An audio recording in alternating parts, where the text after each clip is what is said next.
Hey everyone, welcome back. So weekend's over, and what do we got? We got Bitcoin falling. We got the futures on these guys. Well, the pre-market hours trading for the miners are down as well. We got cartels in Mexico going crazy right now. We got tariff FUD as well.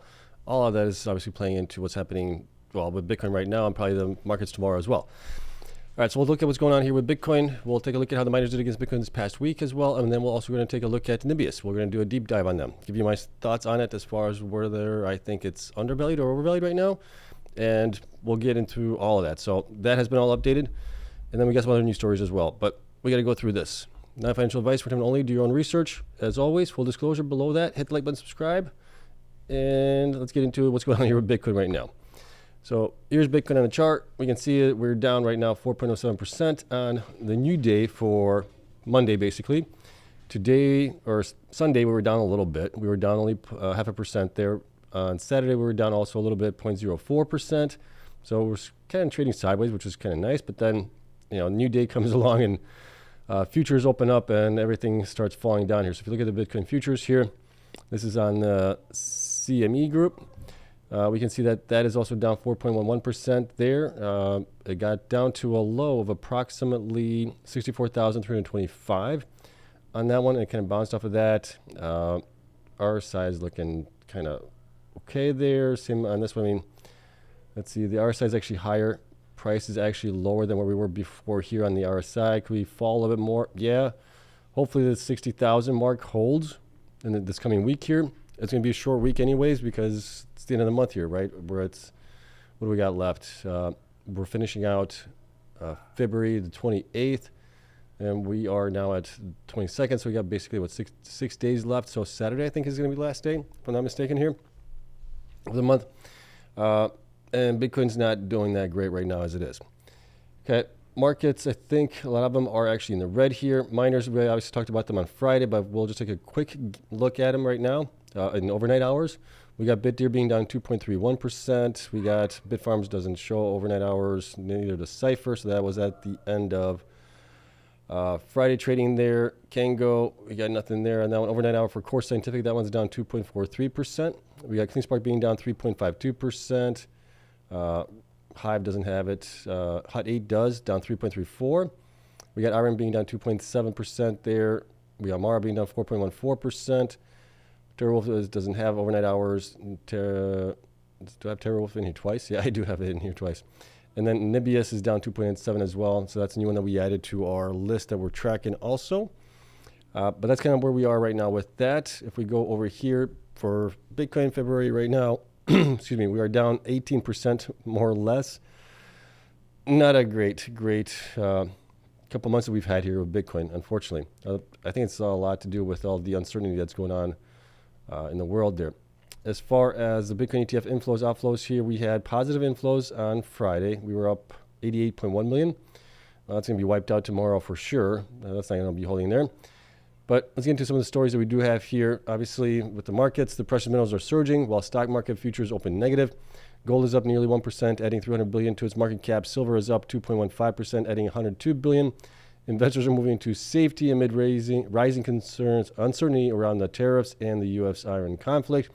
Now you can also tap into that. The Mexican cartels going crazy there after their head honcho of one of the cartels got taken out by the Mexican army there, but with some help from the United States intelligence as well. So that's going to be interesting to see how that plays out in the next couple of days here. They're torching buses, they're torching planes. It's like barbarians over there on that. But we got to, you got to get rid of those people. Those are bad people. Next here, this hasn't ever happened to Bitcoin. The 6 negative weekly close in a row. 6 consecutive close below the 100 weekly MA, and the 3rd consecutive close below 2021 high here. The 200 week MA is a magnet, so it's possibly trying to pull back down to this line here, which is right around like the 60,000 mark, maybe 58,000, 60,000 mark right there. I believe that's the line there on it. So yeah, it has not been great. Last time, it's been a while since we've had that many weeks in the red here on Bitcoin. It just continues to fall here, unfortunately. This is from Walter Bloomberg there. Trump's tariff scandal faces doubts. So this might be part of the reason. We obviously talked about it on Friday. The court struck down his IEEP tariffs that he put out there. So he came out and said that he's putting 10% on everybody. And I think now they're saying that they've been raised to 15%. It's like, oh gosh. And that's one of the things the market doesn't like is uncertainty, right? The market likes having things laid out for them, nice and clear. They can see where they're going. With uncertainty, it just breeds fear into the markets. And what's the first thing that they do is they sell off and ask questions later, right? So here's what he had to say. So Trump's tariff gamble faces doubts. Donald Trump has introduced new global tariffs, arguing the U.S. faces a serious balance of payment crisis, but many economists and markets see no such emergency, raising doubts about his justification. The tariff set at 10%, then raised to 15%, rely on a legal provision meant for short-term financial crises. Officials, including Scott Bessent, say the measures are temporary and will act as a bridge to more permanent trade actions. Okay, so more permanent as in what? You're going to get Congress to approve it and have it signed into law that way? It's going to be a tough pill to swallow there. I doubt the Democrats are going to be on board with this. So it's going to be really, really hard to get that passed. Critics argue the U.S. economy shows no signs of distress. The dollar remains strong and foreign investment continues to flow. Experts like Gita Gopinath say there is no fundamental payment problem, while others warn the policy could trigger legal challenges, market uncertainty, and volatile trade flows, which is true, right? With courts likely to review the move again, the tariffs may expire before any final ruling, leaving Trump's strategy both contested and uncertain. And that's what the market hates, uncertainty. You got it. You got uncertainty. Markets are going to sell off, go into safe assets like gold, silver, even bonds, things like that. And we're obviously going to get anything that's risk on, take a hit at that point. And that's kind of what we're seeing with Bitcoin and obviously some of these Bitcoin miners as well. All right, so there's that part of it. And then that's all I have here for at least right now. Let's get into Nibius. Nibius, there's a lot of I wouldn't say contention. I would say there's a lot of discussion on X between Nebius and IREN as far as which one is a better company going forward. But the thing that I do know about Nebius here, they used to be part of Yandex, I believe, Russian, which was like Russian search engine equivalent to Google. They spun this off to be Nibius there. And that has started back in like 2024, 2023, going back a couple of years here. But they've actually been able to, one, increase their revenues, grow their footprint, get contracts with Microsoft and Meta as well here recently. That's happening here. So we have that data on them. And they now are not partnered. They're now domiciled, I think, in the Netherlands, I believe. We'll take a look. I believe that's the case here. I don't know if it says it up here. Doesn't see it up here, but it does state it someplace in one of the filings that I saw that they're all coming out of the Netherlands now. Okay, but here's a nutshell of what's going on with them. So year-end 25 annual run rate well above guidance. So they were guiding somewhere around maybe $1 billion, right? 900 million to 1.1 billion annual run rate. They got up to 1.25 billion, so that's actually really good. Year-end 2026, annual run rate guidance up 7x year over year. So they're targeting for this end of year here, 7 billion to 9 billion. That's based on them executing on Microsoft deal along with Meta deal there. And they're raising capital guidance for year-end 26, or capacity, sorry, not capital. Capacity guidance for year-end 2026 to greater than 3 gigawatts. They were targeting, obviously, greater than 2.5 gigawatts here at the end of November. They upped that to 3 gigawatts, so they're definitely out shopping for sites, getting more megawatts, and all of that fun stuff, which is nice. So they got locations here in Iceland, Finland, UK, France, looks like Amsterdam as well. They got Minnesota, Kansas City, Missouri there, Oklahoma, Alabama, and New Jersey as well. So they got 2 sites in 2024, 7 sites in 2025, 16 sites now, current guidance year end for 2026 there. And they also have Israel as well. Financial highlights here really quick. Up 547% year over year to 228 million in revenue. 24% adjusted EBITDA margin in Q4. And they have 3.7 billion in cash right now at the end of year 2025 there. They also bought here Tavily recently for like 250 million. This was in February. This was relatively close. Built for agent native workflows, new surface area for AI developers. So they have like a full stack where they provide the hardware, software for companies to run on this as well. So it's a little bit different from in the past, at least for IREN. IREN was just basically bare metals for the customers there. They would just give them the hardware. Customers would put on their own software. But we have heard, obviously, from the CEO there that they are looking to possibly build out a software stack on top of it as well. So that's kind of where they're going to be probably pretty close to each other as far as offerings are concerned going forward. As far as megawatts are concerned between the two companies here, they're both, well, IREN now is targeting 4.5 gigawatts here with their latest site that they purchased, which I'm drawing a blank where it's at, Oklahoma, I believe. So they're going to be a little bit above that with 4.5 gigawatts, and Nibius is at 3 gigawatts right now as it is. So not too far. I mean, they're kind of like neck and neck right now. They're kind of battling it out. Going down here, shareholder letter. I'm not going to read it. You guys can read that. Everything else, yeah, that's basically it here. Let's take a look at the numbers that I do have for them. And I have pulled in all of the data for the last 2 years. So I spent about, oh gosh, what was it? Probably about 5 hours today pulling in all that data, going through all the financial results, pulling it all in here. So that way we can have it in a nice, concise report, I guess you could say. Okay, so here's what we got. Currently, they have about 253 million shares outstanding. Their stock price is at 97.92. Market cap to 24.7 billion. That is obviously really, really high. It's definitely higher than where IREN is right now, currently. But I think it's because they got a better, or maybe I wouldn't say better. They got a bigger deal from Microsoft than what IREN got. I think that's maybe what's pumping this one up more right now. Okay, performance of the last 12 weeks, kind of, I wouldn't know if, I'm not sure if it's similar to what the other miners are at or a little bit better. They might be a little bit better. They've only been in the red here out of the 4 sectors twice. So 12 weeks ago, they're only down 1%. From 8 weeks, they're up 8.9. From 14 weeks, or 4 weeks, sorry, they're up almost 15%. And then last week, they were down 0.09% on that one. 2 current customers, right? Future annual run rate from those customers is about $4 billion a year right now as it is.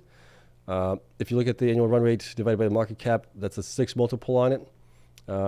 Hash rate, I got to get rid of that because they don't have any hash rate. So I've been removing stuff as it is.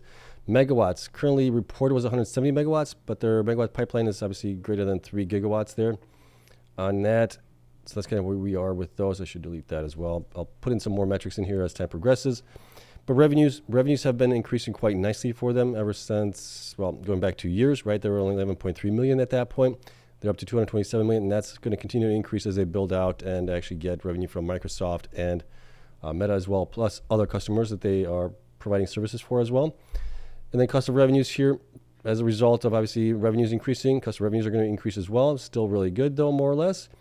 Number of shares outstanding, looks like they bought back shares or they did a split or something like that, because I saw from Q1 to Q2 to Q3 we had a decline there. So I'm not sure exactly what happened there. I have to do a little bit more research on that one.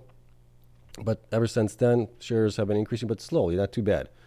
And then revenue percentage of growth quarter over quarter, right? We saw, except for one quarter here, Q4 from Q3, we saw an increase in revenues increase in revenues other than that one quarter where we had a dip, right, which was 37.9 million in revenue compared to 43. So we had a little bit of a dip, 12%. Other than that, they've had positive growth quarter over quarter. Net income in millions here. For some reason in Q2 they had a positive 584 million revenue. Everything else except for Q1 was negative there for them as they've been building out here. This might have been a sale of assets or part of their company or something like that. I'm not sure exactly what happened there. You guys can let me know if you know about that one. Cash and cash equivalents here we have right now in Q4 2.4 billion as it is. They were up to almost 5 billion there in Q3. That's being used to build out the infrastructure that they need for their customers. Accounts payable and accrued expenses here is at 228 million, so that's down from the 726 million, so that's pretty good there. Percentage of SG&A minus stock-based compensation of revenue. They were pretty high, 390% of revenue here in Q1. That got down to 325% of Q2 of 2024, and then went down to 100%, 107% in Q3, 129 in Q4 of 2024, then down to 87, then down to 50, 43, now it's up to 61 in Q4 of this past year. I think that's probably more to do with increased headcount, potentially. So there's that data. SG&A minus stock-based compensation, millions. So had a huge bump here, 139 million here for some reason. On that one, not sure why. Maybe bonuses were in there as well, possibly. That one was that. Debt to equity, pretty good here right now. Lower is better as always, down to 0.09. And then current ratio, higher is better, is still really good at 9.59. So balance sheet is still really healthy there. Okay, institutions. We're going to start keeping track of that as well. They got 899 institutions right now with 118 million shares owned by them. That's 52% owned by institutions. We have 7 strong buy ratings, 2 buy ratings, 2 hold, 1 underperform rating. Price targets by the analysts are 211 on the high side, 145.55 on the average side, and $70 on the low side. So they're kind of, well, they're obviously higher than the low right now as it is, but definitely far away from their high still right now, which would be a double from where they are right now. Okay, as far as deals are concerned here. So Meta deal is about $3 billion in revenue for about a 5-year term. Didn't disclose the megawatts for that. They're kind of coy on releasing that information for at least the last 2 deals that they provided. They just provided the revenue amount. Monthly revenue that equates to about 50 million there from Meta. Microsoft was announced on 9/8 of last year. That is $17.4 billion in revenue there for 5-year terms plus. Again, no megawatts mentioned on that. Would have been nice to know what they're being charged per megawatt at that point. But that equates to about 290 million in revenue per month there from them. That's a lot of revenue once they get it all fully energized for them. And that is supposed to be at the Vineland, New Jersey site. So total that we're looking at here right now is 340 million per month. Per year, we're looking at about 4.08 billion in revenue on that as is. Okay. Here's their development and pipeline, 2026 targets and expansion. So connected available target by end of 2026 is 800 megawatts to 1 gigawatt, fully built and ready. Contracted power already greater than 2 gigawatts secured as of February 2026. Raised target to greater than 3 gigawatts by end of 2026 from the prior 2.5 gigawatt.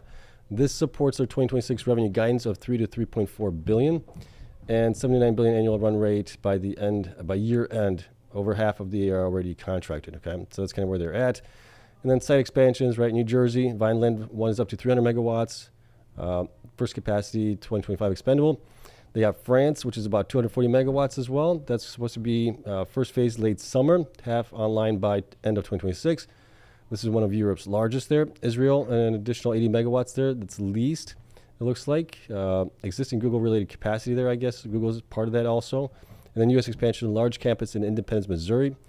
Phased hundreds of megawatts potential, up to 800 megawatts supported by new on-site power plant. Phase 1 is 250 megawatts powered by late 2027. 300 megawatt planned in Birmingham, Alabama as well. That's incremental in Kansas City as well, plus new sites in Oklahoma, Minnesota, etc. Other expansion in Iceland, 10 megawatt co-location, and further Finland phases as well. Okay, so there's all their data here for the last 8 quarters basically for them. And based on that, if we look at just the last 3 quarters of revenue plus the current quarter that we just finished, which was Q4 for them, I have them between 27.93 and 41.89. They're at 97.92. That would appear like they're overvalued. But if you add in top of it what they're going to be generating here later on this year, right, possibly around 4 billion, we'll punch in those numbers here shortly. But based on their current run rate from Q4, multiply times 4, that gets us to about 910 million right now. That gets us to 3654, so that's a little bit better there. But if we actually multiply this times, let's just do this times 3, right? Let's just say they get to, let's do times 3. Times 3, that gets us to 2.7 billion. At that point, they would be somewhere between 107 and almost $108 and $161. So at this point, I would say that they are undervalued. But if they actually get that up to where they're talking about, right, a little bit closer to that, 3.6 billion. Now we're looking at $143 to $215. That is kind of in line with the analyst price targets there. So this is kind of more or less where I would think that they would be. going forward if they can, one, execute on all of the contracts that they have, get those sites built out for the customers, get them energized on time, because they do have, obviously, stipulations in the contract that if they don't meet their target energization dates and operational dates for Microsoft and Meta, I believe, both of these, that Microsoft has the right, along with Meta, has the right to basically get out of the contract. So they really need to get those things up and running, which right now I don't see a reason why they wouldn't. But based on this would at least show us kind of where they should be valued at. And right now, I think they are undervalued currently, kind of similar to where IREN is at right now, right? IREN has much higher price targets as well by analysts, and their price is where it's at right now. But they also have a heck of a lot more megawatts. They also have the one large site, Sweetwater 1 and 2, right, for IREN. That's 2 gigawatts combined there. And they have a 4.5 gigawatt pipeline here going forward. Again, they should be somewhere much higher here. Having between 117 and 176. They're at $39, $40 right now. That would be basically a 3x. So I think right now, IREN looks like the better deal, to be honest with you guys, from where we are compared to Nibius. Nibius seems to be a much better price right now than IREN is. But IREN also has to prove itself by getting Microsoft deal that they have with them up and running going forward, and also with their own GPUs that they're buying for their own customer end use at that point as well. If they can do those things and prove the naysayers, I guess you could say, then the price should be definitely valued much higher here. Okay, because right now they're at 13 billion here. Nibius is at what, 24 billion? Yeah, so it's basically half the valuation there, even though they have more megawatts available. But Nibius right now has the larger contracts combined. If IREN also reports another contract with somebody else for a sizable amount, that should revalue it as well. But nonetheless, both are undervalued, but I think IREN might be a little bit better buy currently, because I think it can have a better multiple going forward as well. Okay, just my thoughts. You guys can let me know what you think on that. All right, so there's that on Nibius.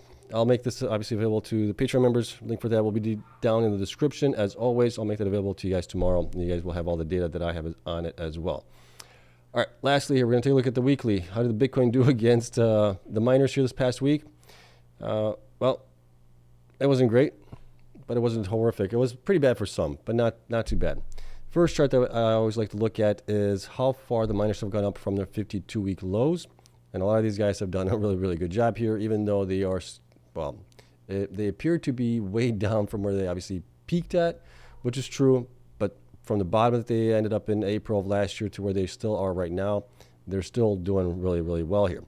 So Cypher still up 687% from that point. IREN's up 680%. Those two are duking it out right now. TeraWolf is not too far behind there at 628%, followed by Hut 8, 436, Nibius, 434. Then we got Bitfarms up 201%, Cora 179%, Riot 153%, Hive 68, Cleanspark 49, Strategy up 25, Marathon up 19, BitTier up 13, Bitcoin up 13, Kango down up 11% on that one. Bitcoin is definitely underperforming all of these things right now, with some of them definitely kicking Bitcoin's butt right now. And then you can see on the bottom chart here how far everything is away from their 52-week highs here. Ones that are still way down here, obviously, are Hive, Strategy, BitTier, Kango even, along with Bitfarms, right? Those guys were up much higher just a couple weeks ago, a couple months maybe ago, to where they are right now on that one, okay? As far as the performance here on the miners versus Bitcoin here this past week, if we look at this chart here, we can see that Riot and Marathon were the only ones that were actually positive last week. Everybody else was either flat or down a little bit, to being greatly down. So BitTier got beat up, pummeled, got kicked to the curb here last week for kind of bad quarterly results, and then also doing the convertible notes and also using shares to pay off their debt or convertible notes that were due in 2029. It got beat up because of that, so it's down 23% there. Cypher's down 11%, TeraWolf down 8%, IREN 5% along with Bitfarms, Hive down 4%, Core down 3%, Strategy and Cleanspark down 2%. Bitcoin's only down 1% from last week. On that one, looking at the 4 weeks, things changed for us. We can see the BitTier's down 40% from 4 weeks ago. That's the biggest loser here. And then we had TeraWolf being up 12%, Nibius being up 15% as well. Everybody else was in the red there. Bitcoin being down. Where's Bitcoin? Bitcoin down 19%. A lot of these have done worse than Bitcoin.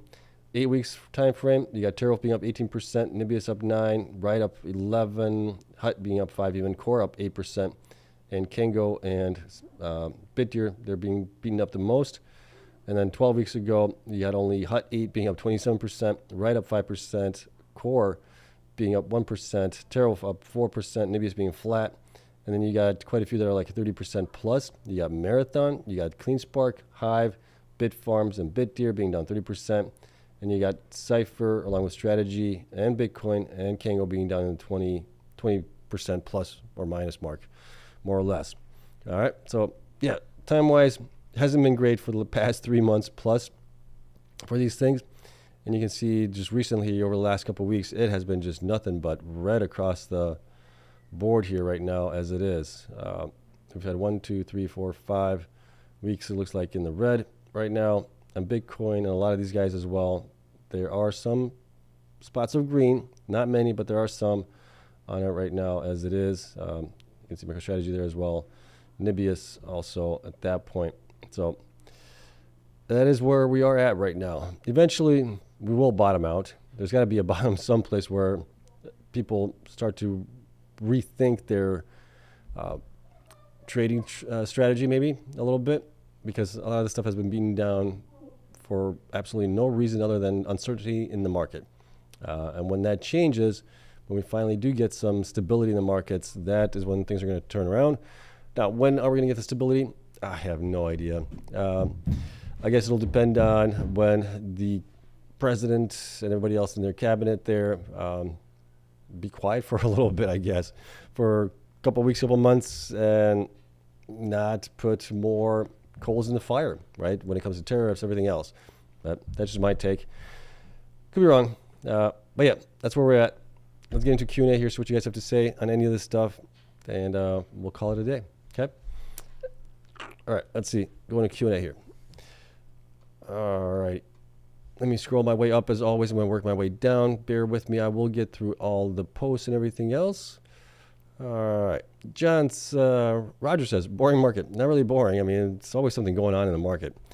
John, no catalyst for the overall market to move higher. Bear market stocks will not be bought. Seems like it right now. Yeah. Brett, would you consider selling all your Cleanspark for IREN at some point? IREN seems to be the best miner out there and massive potential for all their gigawatts yet to have contracts. I did that. When did I do that? Back in 2024, I sold a portion of my Cleanspark shares that were in profit at that point, and I got into IREN because of that. And I've done it also with selling Cleanspark and IREN to get into Cypher. I've done that. I don't know if I would sell everything in Cleanspark. I think Cleanspark is still a double from here easily, possibly more, if they can get some contracts for their sites in Georgia or some of their newer sites that they have been buying up here in Texas as well. The stock can rally on that. So, yeah, I don't know. I'm happy with where I'm at right now overall with the allocations I have. Would I like to buy more on some of these guys? Yeah. Cash is a little tight here. As you guys know, construction going on in the basement. That's siphoning up a lot of it. And then I also have to pay for taxes coming up here. Family trip to Dominican Republic later on this summer. All this stuff is happening here. So I wish I had more cash on the sidelines to be able to do it, but I've been buying as much as I can when I can. All right. Brad says, are you going to add to your positions as they drop the next few months? If I have the capability to do so, yes, I will do that. I may put some stuff off or put them on hold for the time being so that I can do it, but I will do that. Roger says, Lynn Alden said that BTC may catch some tailwind when AI has peaked.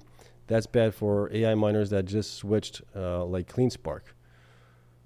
Well, not necessarily, because they're still mining, right? It's not like they stopped mining completely here. So I don't know if that's going to have an impact on them right away. If Bitcoin does get some tailwinds going forward, this should benefit them as well in some regard, because they're going to be generating more from, well, not I would say more from Bitcoin mining compared to AI, but they'll be generating more from Bitcoin going forward, which would then help them to also fund their operations, maybe help to build out AI data centers and things like that. So that should be a benefit if it does happen. Right, Frank, wondering if you are hearing any reports of any abnormal activity, or do you think it's just part of the downward trend? I'm not hearing anything abnormal. I mean, what's normal nowadays? You got tariffs, you got the IREN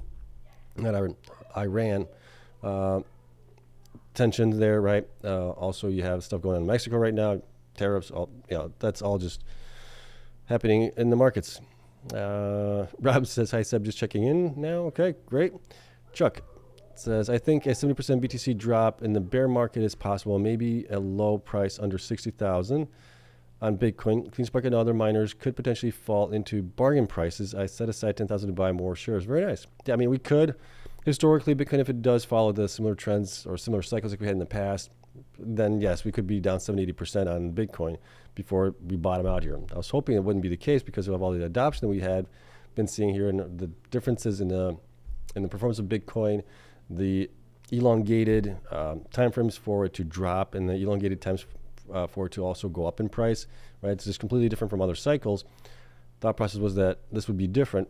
Still might be that if it holds above 60,000, but we'll see. Okay, Chuck says, I am looking to buy IREN as close to 30 as possible, or Cleanspark under 9, closer to 8. Do you think it's possible? This week it might be possible for that to happen. If the week continues the way it's going right now, we could be getting down to those levels. IREN's already at, what, 39? It's already under $40 there. Cleanspark's at $9 something as it is, so yes. Gerald says, sir, no disrespect, but you are talking too damn fast. We can't understand what you are saying. I do apologize. I am a fast talker. So other people that have voice concerns of me talking too fast, what they do is they might slow down the video. If you're watching live, though, it's kind of hard to do. But I appreciate the feedback there. But it's just me. It's just the way I am. I'm sorry, I guess. Brett says, not smart buying more Cleanspark. Well, depending on, I mean, if you have conviction in it, you would buy it. I still have conviction in it, so I would probably end up buying it if it drops even more. Charles says, you are talking too fast. For most of your older fans, can barely hear you. I apologize. Volume set at pretty much 98% as it is. That's best I can put output there. I am soft-spoken too. That doesn't obviously help there. All right. Mikey says, skill issue, he talks normally. All right. I mean, yeah, I mean, there's different people. I mean, I listen to videos like at 1.25 speed on YouTube or on podcasts, things like that. I prefer, I don't know if it's just me, but maybe just because I talk fast, I can comprehend it maybe just as fast. Maybe, I'm not sure. Frank was okay, Charles, go to settings and you can adjust your playback speed. Just hit the minus button to adjust. Yeah, that's kind of what I said there. Rob's gonna say, what are your thoughts on why Bitcoin price is falling? Is it the OG that is selling or something else? I don't think it's anything like that. I think it's just the market being the market more or less, right? They're concerned with what's going on. There's concern obviously with AI itself, how much AI will impact different aspects of the economy, different jobs, things like that. So I think there's concern on that. There's obviously concerns with tariffs. There's concerns with Iran as well, right? The tension that's going on there. Is Trump going to launch an attack on them? You got stuff going on in Mexico right now as well. It's all that's adding to it right now. All right. Spin second serve. Yo, Seb, good to hear you today. Good to hear you. Well, good to see you at least on here. Thanks for coming in. Jay says, my frustration is at an all-time high. What advice would you have to stay the course and stay focused long-term? Well, there's your key term there, long-term, right? If you're in it long-term, I mean, there's no worry there, right? Unless you have to sell, like within the next couple of weeks, couple of months for whatever reason. Hopefully you don't have to. But if you don't have to do that, then stay the course long-term. We have seen these things be way down and then pop way back up in a short amount of time as well. I would just, yeah, I've been in this now going on, what, 4 or 5 years, and I've seen these things go down much further, but they seem, at least at the last couple of years, the last, I would say 2 years or so, they have been doing better than Bitcoin's been doing, which is kind of a nice sign there as they transition into AI. So I think the best is yet to come in those things. we just got to get past through this kind of muddied water portion that we're dealing in the market right now as it is. But that's not financial advice. You got to do what's got right for you, though. Roger, this has got a question here. There should be a bounce soon. 5 months all down is crazy. That's like 22 bear market vibes. It's actually going back even further. I think the last time we had 5 months of downs, where's it at? Let me pull this up. The last time we had that was back in 2018. That's going back to that bear market at that point. If we look at it here, you can see 2018 we had August, September, October, November, December, all in the red there, and we started out the new year as well. So we had 6 months in the red there, and then we had 1, 2, 3, 4, 5 months of green here, right? Are we going to have another month of red possibly in March? Maybe, and then we'll have maybe 5 months of green. Who knows? But yeah, it's definitely rare because it's only happened I think one other time here, and this is obviously the second time it's happened. So it doesn't happen very often that we're in the red here for 5+ months. So eventually we do need a bounce here. All right, let's go back here. Covered that one already. Carl says, you are right about President needing to be quiet for a while, but not in his nature. No, that is not in his nature at all.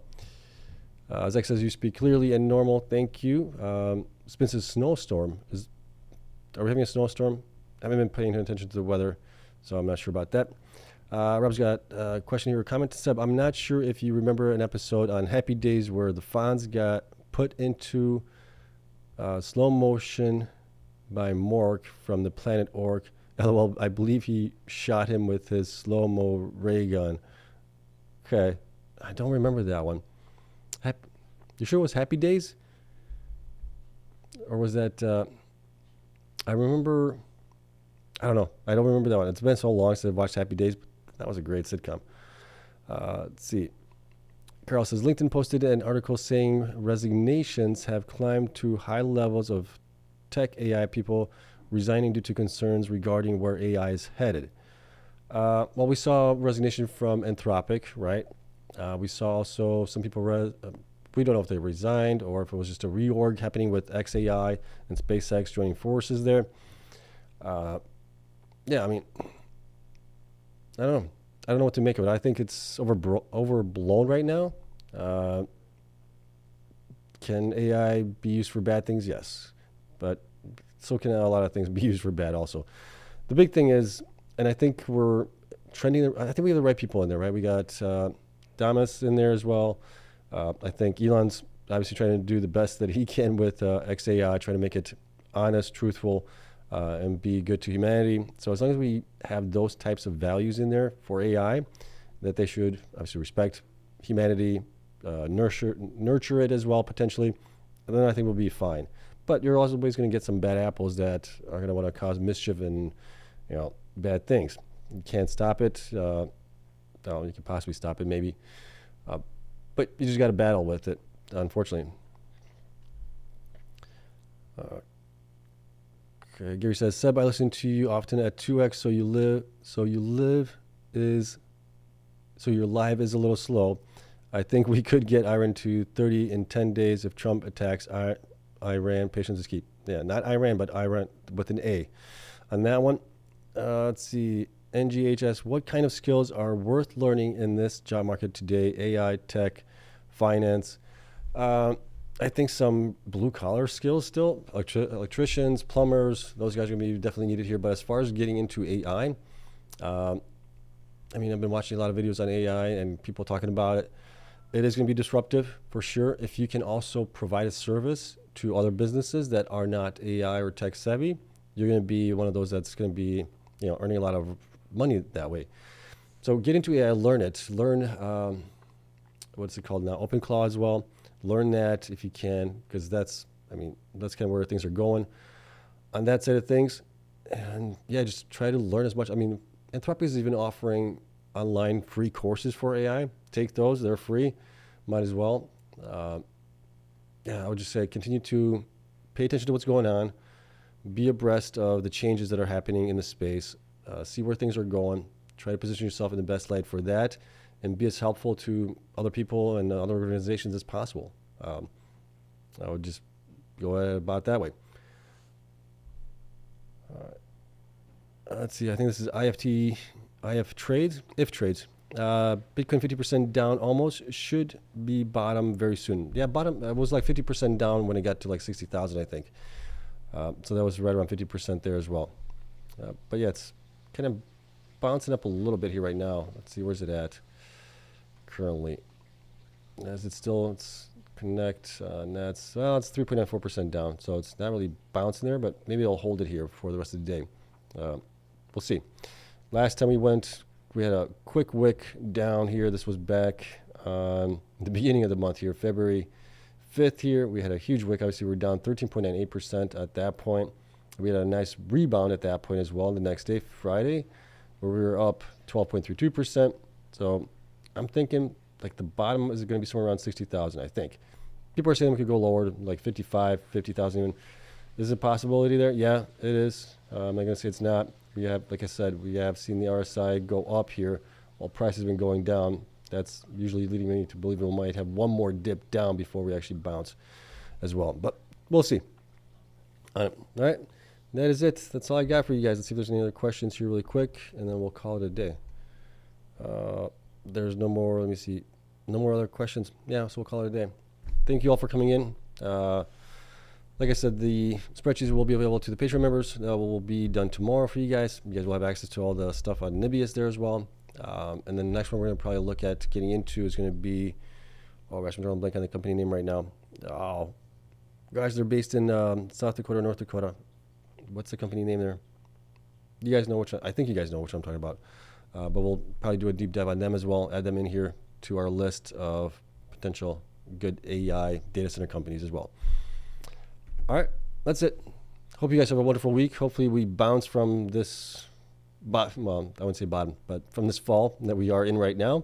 Tomorrow we'll see where things go, and we need peace and quiet in the markets. We don't need all this volatility and uncertainty. All right, so again, hope you guys have a wonderful week. Thank you so much for coming in. As always, love you all. I hope you come back tomorrow. Until then, I'll see you guys tomorrow. Bye.